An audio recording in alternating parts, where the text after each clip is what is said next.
Yeah, what's good, cryptocurrency fans out there? Welcome back to the Everything Altcoin channel. Today we're going to be talking about the new Coinbase Launchpad and their first altcoin that they're going to be launching on that Launchpad, right? So before we get into talking about all of that, I would like to ask you guys, subscribe to the channel if you guys haven't already. We're on the road to 30k subscribers. If you guys want to help out with that, hit that red subscribe button. Don't forget to like the video. Comment what you guys think down below, and while you guys are down there, you guys can hit that Discord link to join the Discord to continue the crypto conversation we're having daily. And you guys can check out my Patreon. As you guys know, we have been getting into some bangers. You guys can check out all the posts of the bangers we've gotten into. Some winners, some losers. Of course, you can't win them all, but we've gotten into a lot of bangers. You guys can check it out on Patreon. And if you guys are interested in joining the Patreon, you guys can use code recovery2025 to get 40% off your first month, just to test out the group, see if it's for you, and see if you enjoy all of it. You guys can also pick up my Essentials to Mastering Tokenomics ebook on Patreon. This will help you guys learn the ins and out of cryptos. Once you're able to understand market cap, FDV, circulating supply, narrative vesting, supply and demand, everything is very important to picking out the next gem in your cryptocurrency portfolio, so you guys should pick that up. Lastly, if you want to store your cryptocurrency safely, use Tangent Wallet. That is what I use, my preferred hardware wallet. You guys can use code everything altcoin to save 10%. And Tangent will soon be having a virtual Visa card directly on the app that you guys can use to spend your money, your stable coins. So this is another reason you guys should be getting a Tangent wallet.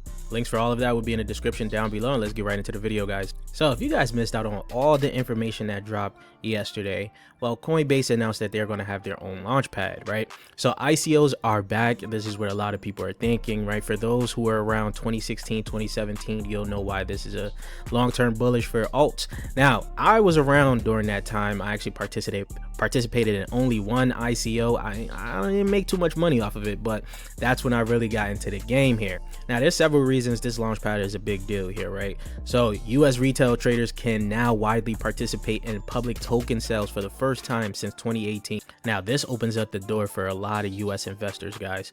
Now, also, their first token sale is going to be in like actually next week is going to be Monad. We're going to talk about Monad later on in this video. So what makes this whole launchpad a little bit different from the regular, launchpads we've already had? So unlike the first come first serve sales that failed to reach a project's real community, our token sale is designed to prioritize the many over the few. So that's pretty good already, right? So they kick it off from filling up from the bottom, right? Our algorithm is designed to promote a broader distribution and limited asset concentration amongst large purchasers. This will typically result in more complete allocation for participants requesting the lowest amount, while progressively filling larger requests until the supply is exhausted. Now, this is good, shows that they're giving the smaller fry, the smaller fish in the pond, a chance to make some money as well. Request window: token sales hosted on Coinbase will be open for a finite amount of time, i.e. 1 week. Users can come in at any point during this window to submit their request for tokens. Once the window closes, our algorithm determines the final allocation for everyone. Putting users first, we created a sale design that rewards higher allocation priority to true supporters first. I wonder what that means, right? So users that sell their tokens shortly after getting listed, less than 30 days, may receive a smaller allocation in subsequent sales. This is designed to prioritize access to the project's real users. It's actually, as it gives a penalty to JEETs. We know once a new altcoin comes out, usually that first few days, it's probably going to be dumping because a lot of people are going to be selling their allocation. So here they get a little penalty if they sell within that 30-day window. Now, there was some questions about this whole new launchpad because they just acquired Kobe's basically startup company. I shouldn't say startup company, but fundraiser platform just a few weeks ago, right? Coinbase bought Echo, Kobe's fundraising platform, for $375 million. And people were wondering, how does it affect pretty much Echo, right? But Kobe actually put out his tweet. He actually answered it, so that this was already in the works before their acquisition. So they already knew they was going to have a Coinbase Launchpad before they even bought Echo. And he breaks it down here. Coinbase Token Sales is basically a token sale launchpad. Sonar is the software for founders to self-host, i.e. don't use a launchpad at all, right? And Echo is for much earlier stage access, higher risk, and seed rounds, right? So you guys can see the difference of what they're targeting there from Kobe. Now, Echo is pretty much for like accredited investors. If you guys don't know, if you tried to get into the Mega ETH the mega ETH sale, you had to be a accredited investor to get into that, right? So now Coinbase token sales may just become open for the public, everyone pretty much, as they say. They want to make it more inclusive for everyone, right? Now back to Simon Taylor's tweet here. As you guys can see, Coinbase is now full stack, primary market, right? Coinbase token sale platform have the cap table management, which is Liquify, right, which they acquired July. Fundraising infrastructure, Echo/Sonar, acquired October 25, right? This was just last month. Secondary market, Coinbase Exchange. So the Echo acquisition was key. Coinbase bought 200 million in deal flow across 300 projects. Kobe's network credibility, 800k followers, plus the up only podcast, which we gotta see where they're going to be doing that at, right? The playbook for community driven fundraising, direct pipeline to projects pre-mainnet. So now the meaningful changes is how projects and startups get funded, right? Founders press a button, pitch material go out, capital arrives instantly via USDC. No wire transfer, no weeks of legal paperwork, right? Token creation, fundraising, and listing all in one platform. That makes Coinbase an all-in-one platform, guys. Now, Coinbase sits between $500 billion in customer assets in every crypto project that wants compliant US distribution. This is Coinbase positioning themselves as the on-ramp for compliant token distribution before projects have a product. And I didn't even know Brian tried to take Coinbase publicly, partially on chain in 2021. I actually did not know that, right? And the SEC was not ready. So now it looks like times have changed. A lot has changed, man. And we actually knew a lot of these changes were coming up. As you guys know, we get into a lot of private sales. We did get into a lot of private sales. We already knew a bunch of changes is coming. My thought was that a lot of these new IDOs, a lot of these new private sales is going to be tougher for the public to get into because of the simple fact of new regulations. Echo having that accreditor, you having to be an accredited investor to actually invest into their platform, shows that. Coinbase working with the SEC also now shows that. So a lot of these new fundraising is going to be pretty hard to get into if you're not, like, you know, you got to do a bunch of KYC nowadays.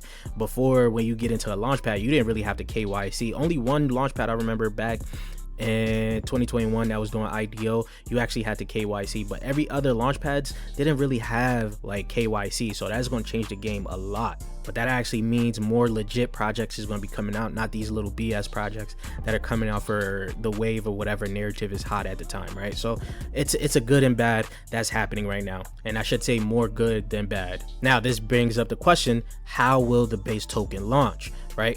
Because now that Coinbase has their own token launch platform, will they be launching through their Coinbase token launch? Or is it going to be something else? We don't know. But as of right now, it's kind of safe to say they might come through the Coinbase token launch. And now we'll have to look forward to how is the airdrop going to be distributed, if there's an airdrop, right? Because you guys know there was some prerequisites to doing every airdrop pretty much. I'm pretty sure you're probably going to have to KYC to claim your airdrop. If they're going to do the airdrop on the Launchpad, you're going to KYC to get that airdrop on Coinbase, right? That's a possibility there, which is cool, especially for those that are going to possibly get a big airdrop. There's no hiding from this big airdrop now. You're going to have to pay taxes on that bad boy. Now, speaking of something that's launching on their platform is Monad, which a lot of people have been waiting for, especially now that they have announced the airdrop. Some people already seen how much money they're going to be getting, not how much money, but how much tokens they're going to be getting within this airdrop. I even checked for myself. One of my wallets was actually available to get this airdrop here, which is pretty good, right? I don't know what essentially the requirements was to get this airdrop. I'm always on chain. I'm doing everything on chain. So whatever I'm doing just always works, right? So I got a nice little airdrop here. I know there's other people that are getting huge airdrops. The calculations that people put out there has been like 6-figure airdrops. I think this one sits around like $500 or so. Nothing too crazy, but still a nice little stimmy for on-chain transactions. So now with Coinbase having the first project already coming out November 14th, the token price is going to be 2.5 cents, fully diluted valuation of $2.5 billion. So it's a pretty good tweet here about why you should have max bid on Monad here. Now I won't be participating in the public sale of Monad. I'm just going to hope that I can ride out this airdrop I'm going to get, right? So massive hype, but here's the number, right? FDV of 2.5 billion, 100% at TGE, raised $187 million, 7 7.5%. Format filling from the bottom, just like they said. So smaller bids get filled first. That's, oh, I love that for the, you know, the newbies, the new guys, the small fish, right? So minimum bid is $100, which is pretty good. But seeing the size of this project already by that height, $100 isn't really going to do much for you, right? So the date is going to be November 17th to the 22nd. TGE will be November 24th. Now he goes on to say, plus a penalty for selling early, less allocations for future ICOs. Don't forget that Base will conduct an ICO there most likely. So everyone's coming to the same conclusion here, that Base is probably going to do their ICO on the Coinbase Launchpad, right? I will be aping, but as for a smaller allocation, because even with 200k users, allocations will be tiny, like 1k, right? So this is not pump v2, more like an exchange promo for $1,000 profit. Now again, based off how Monad will launch, well, it won't dictate exactly how the Launchpad, the Coinbase Launchpad will look, but will kind of dictate how hype people will be in the short term on whatever token they're going to have launched there. Like I said, they're going to have probably some big names launching there, and there's a lot of big names that still hasn't launched in this market. So possibly if they do decide to launch, they made the launch on Coinbase, and if they're going to be launching on Base, so why not launch on Coinbase as well? So yeah, this Launchpad game has changed, I would say, for the better. It's just a lot to see, a lot to figure out. We'll see how it's going to look by the end of November. But how are you guys feeling about this Coinbase Launchpad? What do you guys think? Are you guys going to participate in this? Leave your thoughts in the comment section down below. And if you guys haven't subscribed already yet, please do so. We're on that road to 30k subscribers. If you guys want to help out with that, hit that red subscribe button. I'll check you guys later. Peace, YouTube.